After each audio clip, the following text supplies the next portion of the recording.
Buenos días, buenas tardes o buenas noches, dependiendo la hora en la que estén viendo este video tutorial. Le habla su profesor Jesús Mejía. Continuando con nuestro curso de Windows Server y nuestra serie de videos educativos del área de tecnología, en el día de hoy vamos a trabajar lo que es el capítulo número 6, que corresponde a lo que es administración de servicios o administración de los diferentes tipos de servidores que podemos trabajar en lo que es Windows Server. Recuerden que ya en el canal tienen los 5 capítulos anteriores. En el primero vimos lo que fue la introducción y la evolución de Windows Server. En el segundo configuramos lo que fue el DHCP, el DNS, la dirección IP estática, el enrutamiento y acceso remoto. En el capítulo número 3 trabajamos los contenedores. En el número 4 trabajamos lo que fue el Active Directory. En el número 5 trabajamos lo que fueron las políticas de grupo. Y en el día de hoy vamos a trabajar lo que es administración de servicios. Entre los temas que vamos a ver, vamos primero con lo que es los servidores de archivos, que son, cómo funcionan, cómo configurar lo que es la cuota de disco, que es los servidores de impresión. Vamos a trabajar también la gestión remota, que ya trabajamos básicamente el enrutamiento y acceso remoto. Vamos a administrar los servicios de archivos y vamos a configurar los recursos del servidor de archivos. También vamos a trabajar con lo que es el cifrado de archivos y de disco. Vamos a configurar el sistema de archivo distribuido, la implementación de una política de auditoría y que los objetos de Active Directory estén disponibles para todos los usuarios.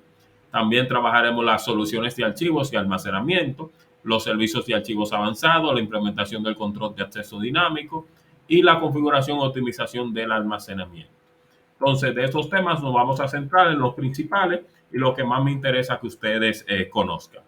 Iniciamos de una vez con lo que son los servidores de archivos. Tenemos que un servidor de archivos permite a los usuarios compartir información a través de una red sin tener que transferir físicamente archivos por disquete o algún otro dispositivo de almacenamiento externo. Cualquier computadora puede ser configurada como un host y actuar como un servidor de archivos. Entonces, continuamos. En su forma más simple, un servidor de archivos puede ser una PC ordinaria que maneje particiones de archivo y lo envíe a través de una red. Un file server o un servidor de archivo es una instancia del servidor central de una red de ordenadores que permite a los clientes conectados acceder a sus propios recursos de almacenamiento.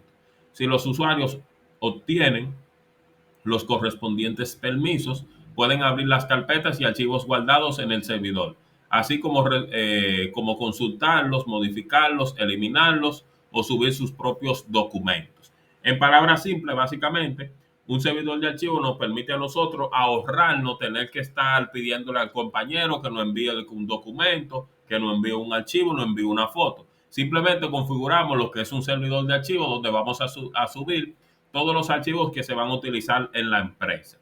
Entonces, acá tenemos cómo se administra. Dice que el administrador de archivos establece unas directrices estrictas para determinar qué usuarios tienen derecho de acceso y qué datos, por ejemplo, configurando el sistema o otorgando los permisos del sistema de archivos. Se puede determinar qué carpetas puede ver y abrir un usuario o un grupo. Básicamente, los permisos que tú vas a establecer es que no todos los usuarios puedan acceder a todos los archivos, a todas las carpetas. Tú los configuras, le dices, bueno, usted no va a tener acceso de lectura o solamente de escritura, va a poder escribir solamente, o va a poder leer y escribir y así sucesivamente. ¿Cómo funciona? Bueno, lo más básico para un buen servidor de archivos es contar con un hardware adecuado. En primer lugar, por supuesto, debe proporcionar suficiente espacio de disco duro para almacenar los archivos y programas deseados, incluido el sistema operativo y el software necesario para el uso del cliente. Además, el servidor necesita suficiente memoria y capacidad de procesador para gestionar el acceso a los archivos y programas por parte de los diferentes usuarios. En palabras simples, lo que dice esto es que para tener un buen servidor de archivos necesitamos tener una buena capacidad de almacenamiento de disco duro. Recuerden que ustedes van a guardar archivos, todo el mundo de la empresa va a guardar archivos, por ende se necesita un buen disco duro. Necesita un buen procesador para que pueda moverse.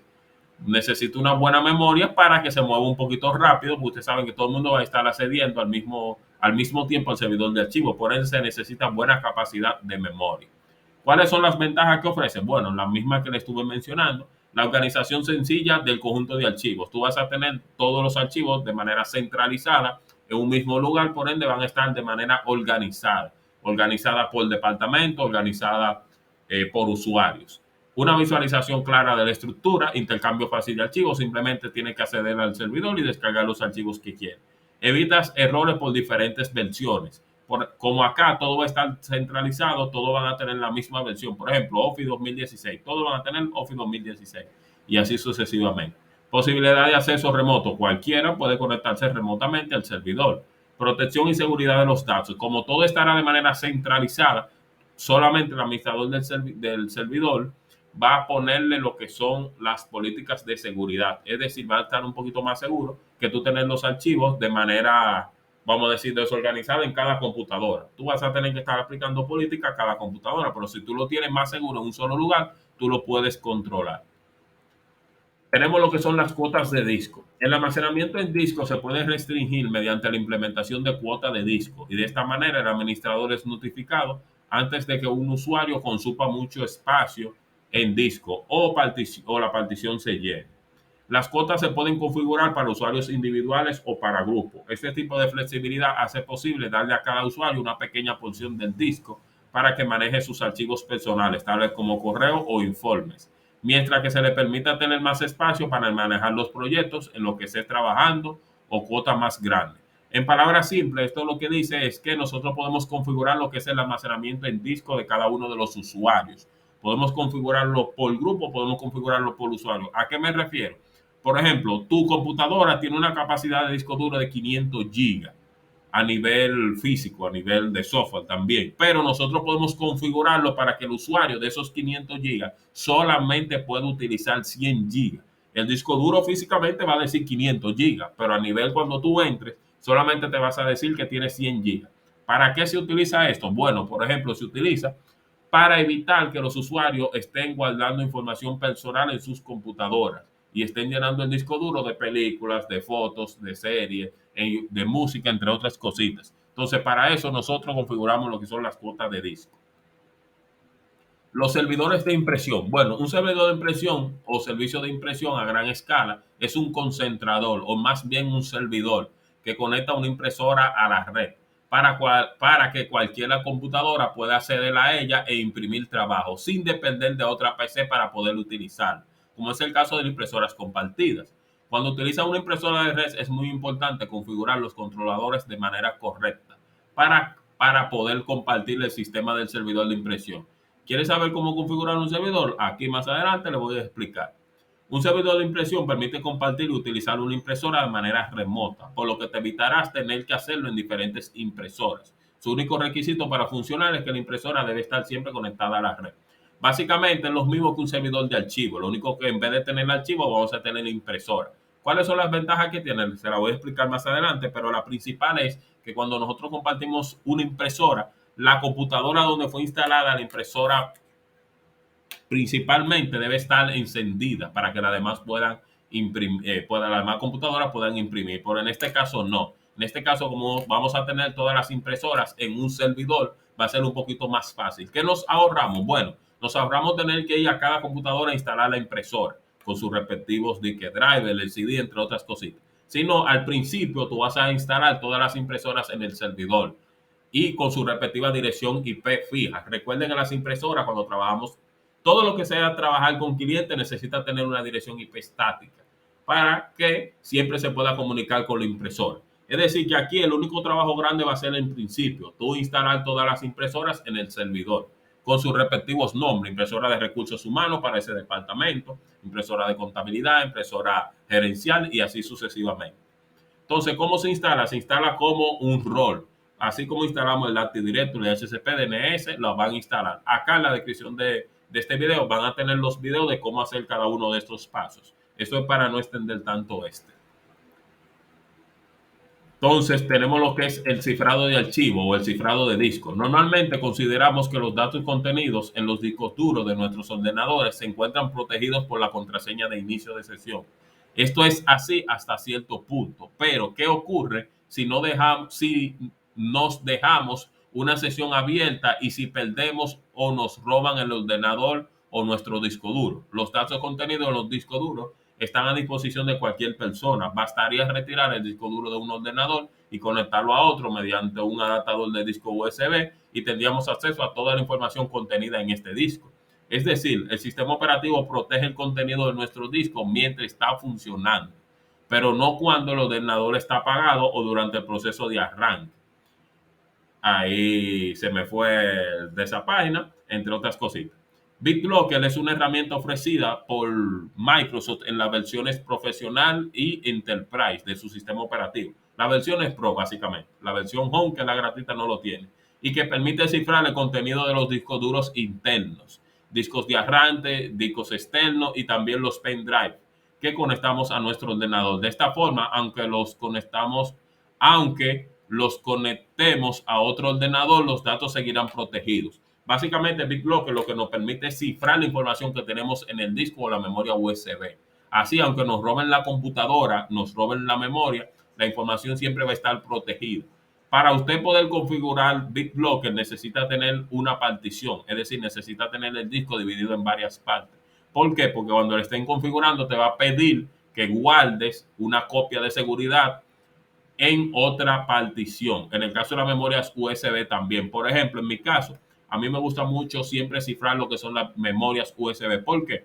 Porque inmediatamente se te pierde una memoria, cualquiera puede acceder a la información que tú tienes. Aunque es muy difícil realmente que una gente que se encuentre una memoria se ponga a ver la información que tiene. Prácticamente lo que procede es a formatearla. Pero en este caso siempre me gusta cifrar. Tenemos lo que son los sistemas de archivos distribuidos o DFS. Es una implementación distribuida del clásico moderno del tiempo compartido de un sistema de archivos, donde varios usuarios comparten archivos y almacenan recursos. Un sistema de archivos distribuido es un sistema de archivos de red en un sistema de archivos de computadoras que sirve para compartir archivos, impresoras y otros recursos, como un almacenamiento persistente en una computadora. Aquí también en la descripción de este video van a tener cómo hacer esto. Los sistemas de archivo distribuido, bueno, la localización de carpetas compartidas para acceder a documentos específicos es un problema habitual en entornos empresariales. Los administradores del sistema deben decidir cómo compartir las carpetas teniendo en cuenta cómo podrán encontrarlas los usuarios. Hay dos tipos de DFS, espacio de nombres y replicación. En el espacio de nombre, un árbol agregado de carpetas compartidas en toda la red. Los administradores pueden establecer múltiples espacios de nombres DFS. En el caso de la replicación, crea una carpeta compartida replicada con la programación y el ancho de banda configurados por el administrador. También van a tener un video de cómo hacer cada una de estas cosas. Acá tenemos lo que son la implementación de una política de auditoría o políticas de seguridad. Sin lugar a duda, la correcta gestión de nuestro servidor se ve reflejada en un funcionamiento óptimo de cada característica de nuestro servidor y por ende del andar operativo de nuestra red.